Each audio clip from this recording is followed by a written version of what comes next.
Assalamualaikum warahmatullahi wabarakatuh. Saya Indra Sahwa Mulia dari kelompok 3 yang beranggotakan Arif Irfan Cahyono, Indra Sahwa Mulia, Karina Widiasari, dan Zahra Zalatul Karimah akan mempresentasikan tentang organisasi dan pengorganisasian. Apa itu organisasi dan pengorganisasian?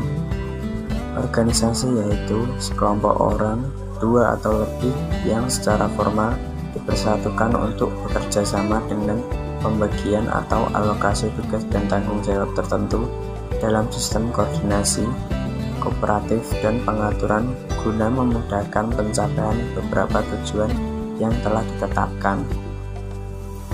Kemudian, apa itu pengorganisasian?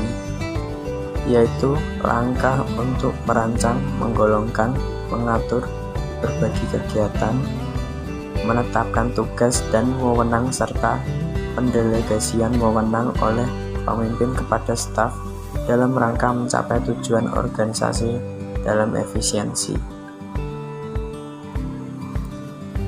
Untuk unsur pengorganisasian ada 5, yaitu yang pertama lingkungan atau environment, yang kedua tujuan, yang ketiga peralatan atau equipment, yang keempat man atau orang, yang kelima kerjasama. Teori organisasi. Di sini ada 4 teori organisasi. Yang pertama, teori organisasi klasik, biasa disebut dengan teori tradisional atau disebut juga teori mesin, dimulai pada tahun 1800-an atau abad ke-19.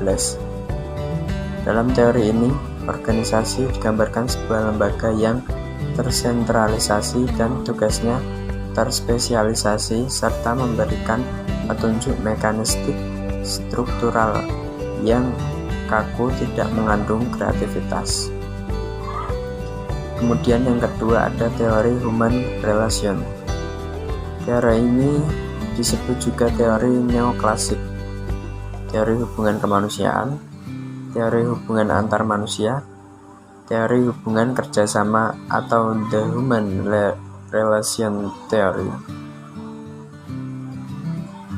Yang ketiga ada teori organisasi perilaku. Teori ini merupakan suatu teori yang memandang organisasi dari segi perilaku anggota organisasi.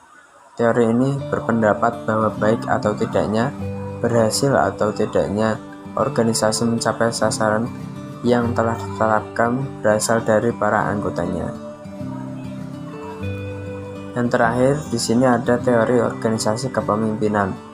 Teori ini beranggapan bahwa berhasil tidaknya organisasi mencapai tujuan tergantung sampai berapa jauh seorang pemimpin mampu mempengaruhi bawahan sehingga mereka mampu bekerja dengan semangat yang tinggi dan tujuan organisasi dapat dicapai secara efisien dan efektif.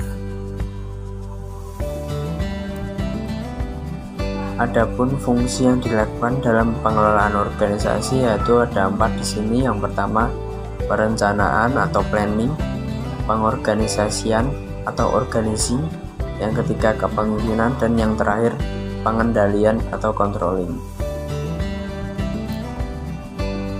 Prinsip kepemimpinan sendiri di sini terdapat 10, yaitu yang pertama mahir dalam soal-soal teknis, yang kedua mengetahui diri sendiri, yang ketiga memiliki keyakinan bahwa tugas-tugas dimengerti, yang keempat mengenal anggota-anggota bawahan serta memelihara kesejahteraannya, yang kelima memberi teladan dan contoh yang baik, kemudian yang keenam menumbuhkan rasa tanggung jawab di kalangan anggota, yang ketujuh melatih anggota bawahan sebagai satu tim yang kompak, yang delapan membuat keputusan-keputusan yang sehat, yang sembilan memberi tugas dan pekerjaan kepada bawahan sesuai yang kemampuannya, yang terakhir bertanggung jawab terhadap tindakan-tindakan yang dilakukan.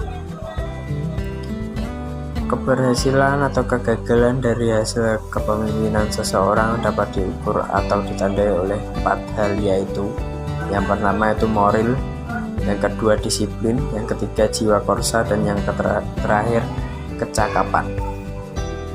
Semoga bermanfaat dari kami. Wassalamualaikum warahmatullahi wabarakatuh.